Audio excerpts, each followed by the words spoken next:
Manx Radio's Update with Beth Espey.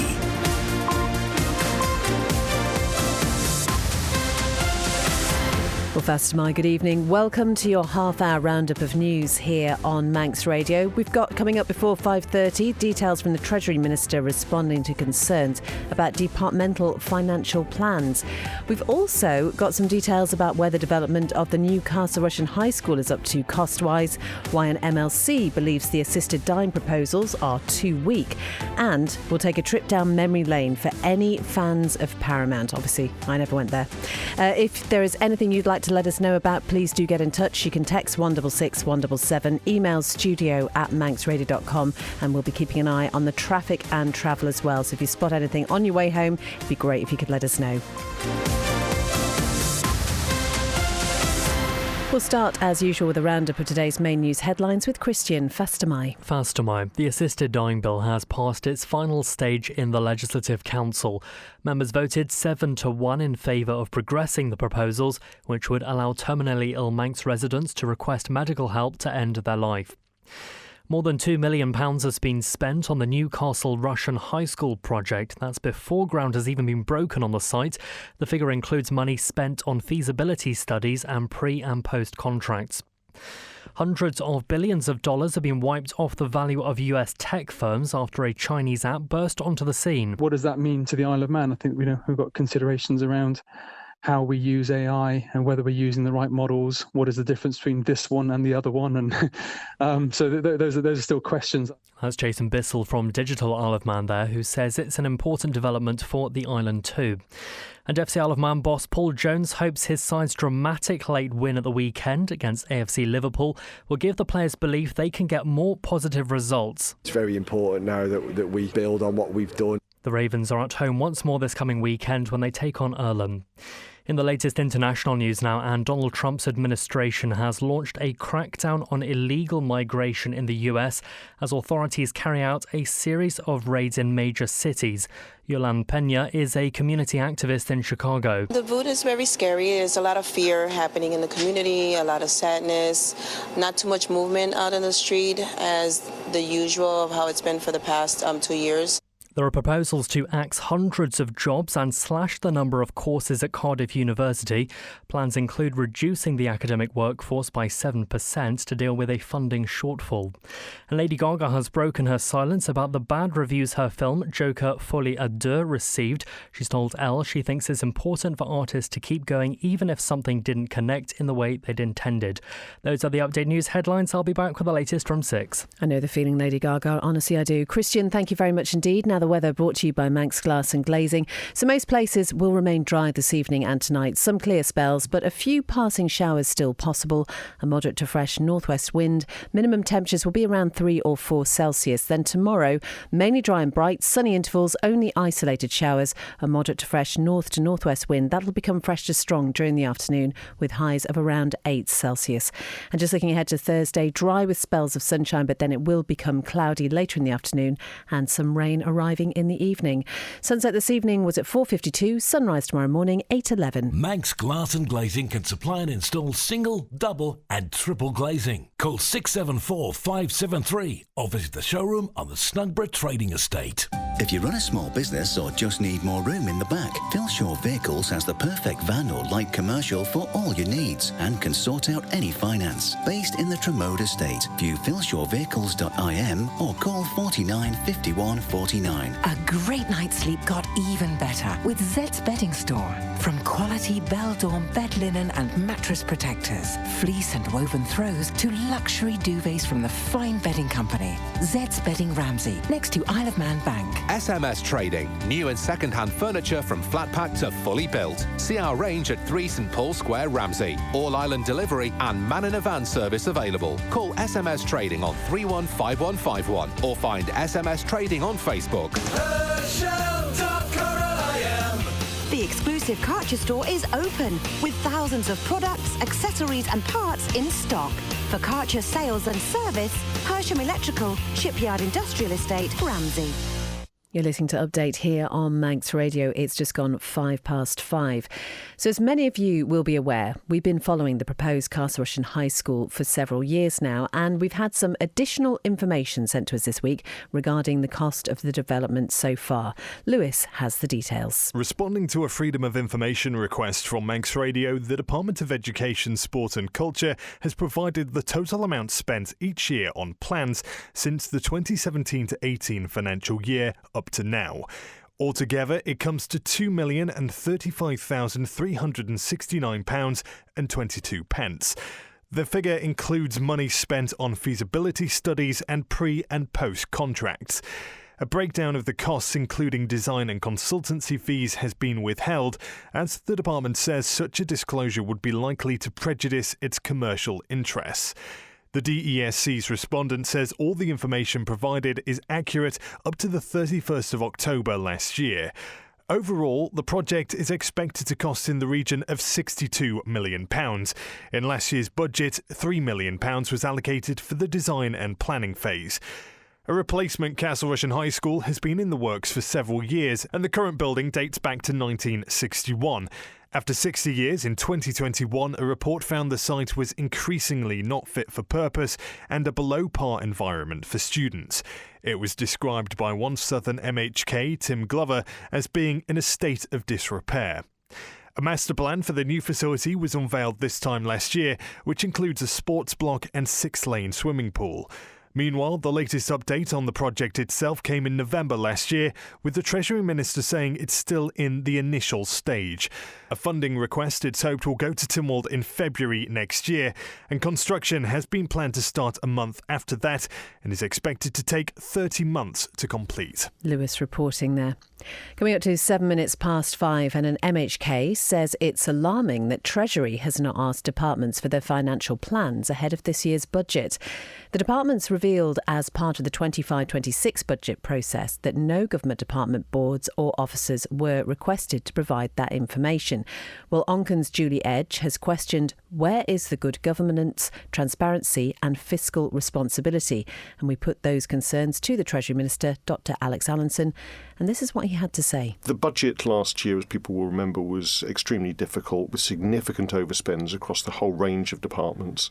And so what we did right from the start of the financial year was sit down with all departments looking at their ongoing spending and having a series of what we call scrutiny panel sessions with them. So month by month, going through the individual spending patterns of departments, looking for where efficiency savings, productivity savings could be made, and working with them to deal with what were anticipated overspends.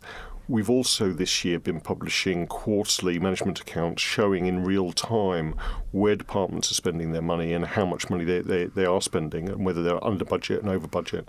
And so it's been a concerted effort during this financial year to make sure that departments are coming in on plan and have a back to balance plan as well if they're overspending. And that's been incredibly successful at the start. Halfway through last year, 4 or 5 departments were forecasting an overspend. I'm glad to say that all of them now have managed to come back into budget. Unfortunately, health and social care are still forecasting an overspend. But to then go out again and ask people to have another spending plan for this year seemed unnecessary. What we're trying to do and what we'll be announcing in the budget is a wide-scale reform of the way that the budget is staged and the way it's managed, but also making sure that these departments deliver the right services for the budget they're given and actually have that fiscal responsibility going forward. That is the Treasury Minister, Dr Alex Allinson. Incidentally, Dr Allinson will be on Breakfast Live tomorrow talking about pensions, so if you've got any concerns about pensions, do stay tuned to that. 5:09, the Assisted Dying Bill has passed its final stage in the Legislative Council, but one member feels the proposals are too weak. Paul Crane was the only member to vote against progressing the bill and explained why at this morning's sitting. The bill should be specific where it can be, especially where we've got clear views. It sounds as though no one here is actually saying, that the people involved in this shouldn't have clinical experience in elderly medicine, in palliative care, neurologists, and the list that's there. No one's saying they shouldn't have that. They're just saying, it'll be caught maybe somehow by some sort of code of practice or something coming later on. And that, for me, is too weak. We're trying to make a bill that really does push back at getting the safeguards right. The bill going through on the adjacent island is in many ways far more stringent than the bill we've got, or as in its current form, requirement of a judge, etc., etc. And yet the concerns there that I've expressed here are being expressed there in relation to that bill. Our bill does not have the having, from my position, opposed to the bill, but accepting that it's coming. It doesn't have the safeguards that I would like to see. It doesn't even get us above first base, really, in terms of some of these. And that's where, for me, the social worker's involvement and the specifying some relevant experience for the independent doctor involved, I would still favour that. That is Paul Crane, MLC, who is speaking today as the assisted dying bill passed its final stage in Ledgeco. Coming up to 11 minutes past 5. Now, you might remember if you were listening to yesterday's update, we talked about the questions on the homelessness survey, which we were told was due to end at midnight yesterday. Well, in Key's questions this morning, it appeared that after hundreds responded in a fortnight, the period for answering those questions might actually be extended. So to find out if that was the case, John Moss spoke to Rob Callister. No, it's not going to be extended. What I was trying to get across in the House was if anyone still got concerns, anyone who feels they haven't had an input into this survey, this vital survey, then I would encourage them to contact their local MHKs, feed that information through, pass that information on in order to ensure when future policies come through that we're actually listening, but more importantly, delivering something which will help people in the future. 800 response in 2 weeks. That's pretty big for the Isle of Man. Doesn't that indicate it deserves to be extended? Yes, I think 800 does underline the issues. I think it's not my position to able to say yes or no that consultation should be. It will be the Cabinet Office, it'll be the Minister, and probably more importantly... Shouldn't they have been on their feet? Well, I think more importantly it should be the Housing and Community Board with the input from Public Health. I think it's important. But 800, we need to sift through those and find the ones that do have the experience of homelessness, listen to them and see how we can improve things. A lot of homeless people don't have access to a computer. I absolutely agree, and I would have possibly done this slightly different, but it is through words of mouth. How would you have done it? Well, I would have encouraged people through interviews, through local media, to ask people if they have suffered any form of homelessness, like I have done myself when I was 16.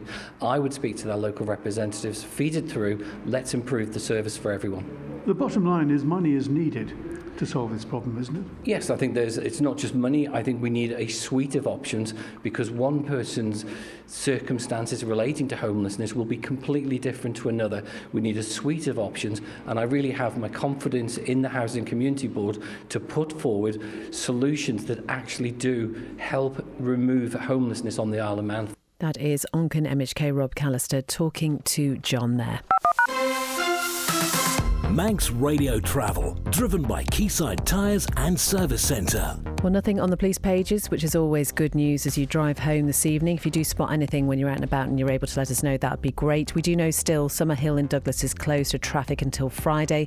That's for emergency works to fix a mains power fault. So the closure is from the King Edward Road to Strathallan Road. There are diversions in place there. Airport looks good this evening, and the latest from the steam packet, the Manxman left Heysham just around 20 to 2, expected into Douglas at around 25 past 5, so not long now, and heading out again at 7:15. Ask how you can spread the cost interest-free at Quayside. Coming up to 40 minutes past 5. Now, some MHKs don't believe schemes set up by the Enterprise Department will help local businesses in the transition to the living wage. In the House of Keys today, Ramsey MHK and Laurie Hooper asked Tim Johnston what support was available to help them adapt. The Minister said support can be available by stimulating demand and improving local offerings, but there are various other things. But Mr Hooper wasn't convinced, saying the schemes only applied to export-facing businesses and exclude the domestic sector. So can the Minister please explain how he is going to help those domestic sectors who will be most impacted by this increase in the minimum wage that are currently excluded from the vast majority of the support schemes his department operates? The Business Improvement Scheme is there for all businesses. The business emission savings scheme is there for all businesses. Town and village regeneration scheme is there for all businesses. The domestic vend fund is for domestic businesses. The local economy fund is there for domestic businesses. The financial assistance scheme supports childcare, for example, which is a domestic business. Vocational training from desk and apprenticeship schemes. These are all schemes available for local businesses, not for export businesses. So I don't understand the point that the Honourable Member is making. The Minister said the business improvement scheme is available to domestic sectors. He is correct if they want Brexit support.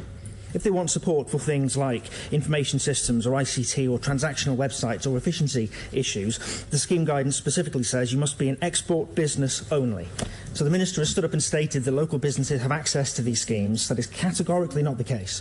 His own department scheme guidance on the website states quite clearly that only certain sectors are eligible for this support. So I'm going to ask the Minister again, what support is there for domestic businesses to invest in things like technology to help them mitigate and offset the increased costs they are going to bear by increasing the minimum wage to the living wage? This is not a difficult question for the Minister to answer. As far as the business improvement scheme is concerned, that is available to all businesses. There is plenty of opportunity for all businesses. Yes, it isn't. There is business advice, there is business advisory advice for all businesses. Any business on the Isle of Man can come to the Department of Enterprise and seek support and consultation for their business plans.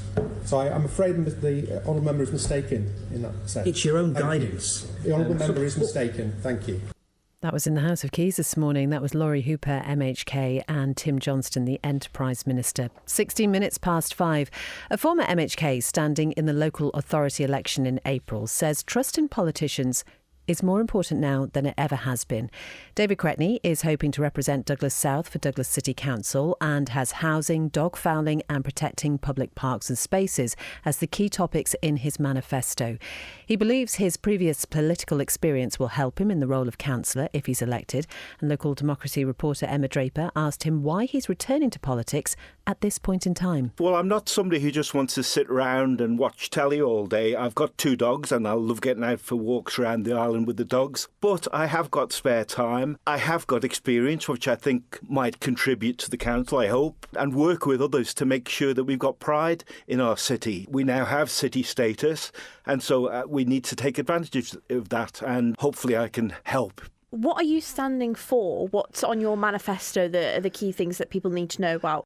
As I've said already, housing, there's a number of empty properties in Douglas, which some are boarded up, some have temporary work outside, some need to be properly refurbished before they can come back into use. I'd like to see if we can make some progress on that because it seems to be that that's an ongoing issue.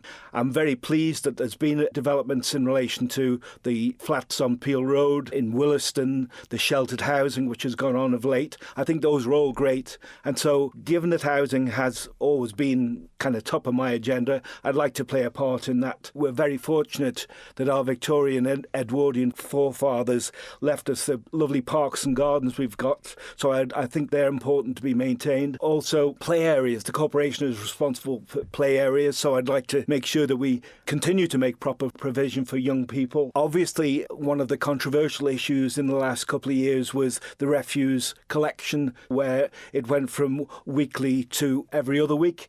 I think the time would be right to have a review to see how things are going on with that. I think in some areas the recycling and normal bin collection is working really well. In other areas it isn't, and I think we need to see what we can do to improve that. David Cretney talking about why he feels people need to vote for him in the local authority elections in April this year. He is the first candidate to declare their intention to stand.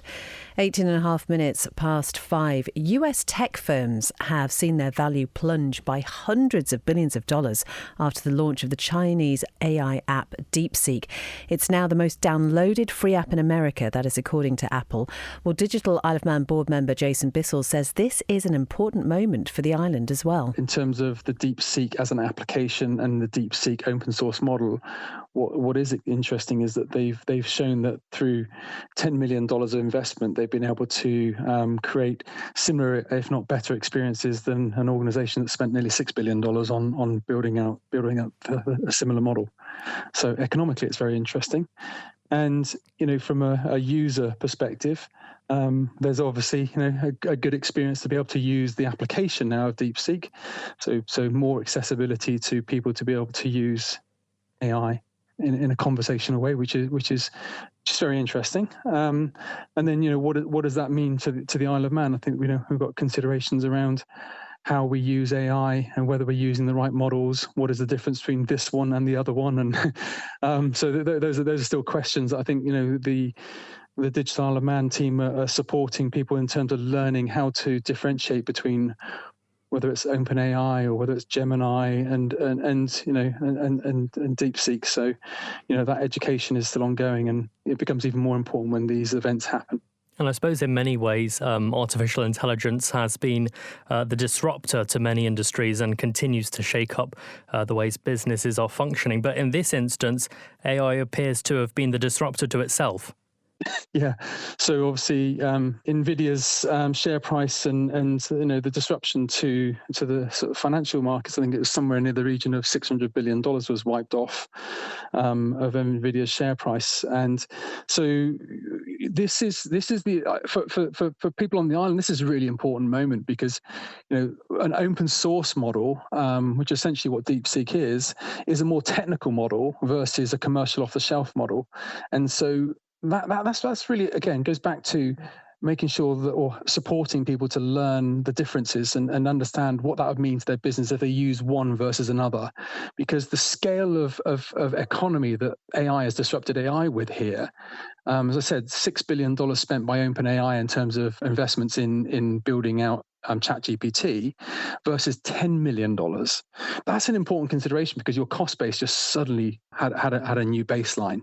And a significant one. So it's not just a technology problem. This is an economic problem and or opportunity, depending which side of the knowledge curve you're on. That is Digital Isle of Man board member Jason Bissell talking to Christian there.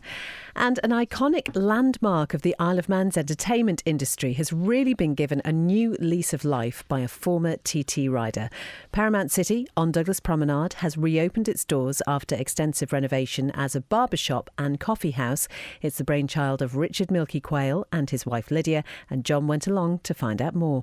We just wanted to be our own landlord. We wanted to own our own property, be our own boss effectively. It's a tough ask though. So there's minimum wages, there's all sorts of things you have to think about. It's getting the people in. Yeah. It is a bit of a gamble. Yeah, isn't it? for sure, John. Well, my history of as regards to racing, and sometimes you've just got to put all your cards on the table, and you've got to gamble, I suppose, in business as well as in life in some situations. But yeah, I was a little bit concerned because obviously everyone's getting out of the hostility industry, and we're going into it. I'm thinking, well, what's wrong? And it is a tough business to be in, a really tough business. And it's only now that I'm involved in it with a fresh set of eyes. I'm thinking, okay, yeah, you can see why everyone's bailing because it is hard. Obviously, I'm in a winner because I'm not having to rent the property. If I had to rent this space, it would cost me £1,000 a week. Do you know what I mean? So, of course, you're a very familiar face. People know you. It's nice to have someone behind the bar who people know, and also the name Paramount. People don't have to say where is it. No, exactly, John. Paramount City is synonymous with our era, really. I don't really remember it as the Crescent. I remember it as Little Caesars. I was been Little Caesars a few times, and then obviously in Paramount City, and I met my wife in here, and I used to work just at the here. corner of that bar there. People from the Isle of Man in the 90s that used to come here, it was an amazing spot. It was an amazing place to come. And lots of people have had some good times in here. I've watched lots of these renovation programs, and they say, well, look what we've done, and like, no, you've just paid to get someone to do it, whereas we've actually done this. We've done all the work. So it's that is nice to have a look around and think, yeah, I've got a bit of pride and think, yeah, I've done that. So yeah, it's nice. That is Richard Milky Quayle talking to John there just over a month after opening the doors at Paramount City. You won't remember Paramount really in its heyday, will you, Rob? That was long before my time here on the island. Moved here in 2018. Yeah. So I never really went there because I was a little bit too young. But from where I lived in Santon, you could see the lasers. I've actually seen a lot online of actually in some people, a bit of nostalgia really sometimes, uploading photos from years gone by, and I couldn't give you specific dates or anything like that, but clearly, something that was very close to people's hearts growing up. Absolutely. Anyway, a lot of sports news happening. Indeed. Well, starting with football and some big news that actually came out this afternoon, really. Chris Bass Jr. has taken up the position of caretaker manager of the Isle of Man men's national football team. The Isle of Man FA says the decorated St George's player will be in post up to and including this year's Island Games from the 12th to the 18th of July, with the position to then be reviewed reviewed in the summer. He replaces Blaine Slattery, who stood down as the Isle of Man men's team's manager last week due to work commitments. Well, after taking on the role, Bass Jr. says he's honoured and excited to be leading the team, which will head to Orkney this summer, adding it will be their intention to go for gold. He'll take charge of his first training session tomorrow. Elsewhere, Isle of Man pro cyclist Tyler Hannay has joined a new UCI Continental team for the 2025 season. While speaking on a recent episode of his vlog on his own YouTube channel, which he started recently, the Island rider confirmed he'll compete for 7-Eleven Click Road Bike Philippines in the latest campaign. While describing this latest impending move as a new experience and a new culture, the 21-year-old's move comes after leaving UK-based St Piran, which announced in December 2024 it won't be racing this season. Well, with his previous squad, last season, Hannay claimed his first ever UCI stage win, finishing first on stage 6 of the Tour of Poyang Lake in China on the 8th of September. Among his other notable performances in the previous campaign, he was a 12th place finish in the under-23 individual time trial and a top 25 placing in the elite men's road race at the British National Championships in June. And sticking with news on two wheels, Isle of Man TT race competitor Jamie Coward will receive factory support from Triumph at this year's event. The auctionman will receive the manufacturer's assistance on board the Street Triple 765 machine in the Supersport class as a result of a new partnership between Macadam Triumph Factory Racing and KTS Racing. The two-time TT podium finisher Coward says he's made up with the deal, adding it feels pretty cool to be a factory-backed competitor. The agreement will also extend to Coward campaigning the same machine in the Supersport section at this year's Northwest 200. Elsewhere, there will be changes for him in the senior Superbike and Superstock classes at TT 2025, as Coward and the KTS Racing powered by Stanley Stewart's outfit will switch from Honda Fireblade to BMW M1000RR machinery. OK, lots of exciting news coming out in the motorsport world, isn't there? We can just almost smell the oil in the air. Incidentally, the latest Journey to a Dream podcast episode landed today. It was with Daryl Hill, who's a Deputy Sector Marshal. He's one of the youngest ever Deputy Sector Marshals. He started marshalling when he was 16. He became a DSM when he was 18. He's also clerk of the course up there in Derby for the Andreas Racing Association. So it's a fascinating insight into what goes into making races happen. Obviously, you've had a little bit of a racing up there at Derby. We could see you again, hey? Get your leathers sorted. That is all from Update this evening. Coming up next, it's an Island Life special. Tonight, Siobhan marking the Holocaust Memorial.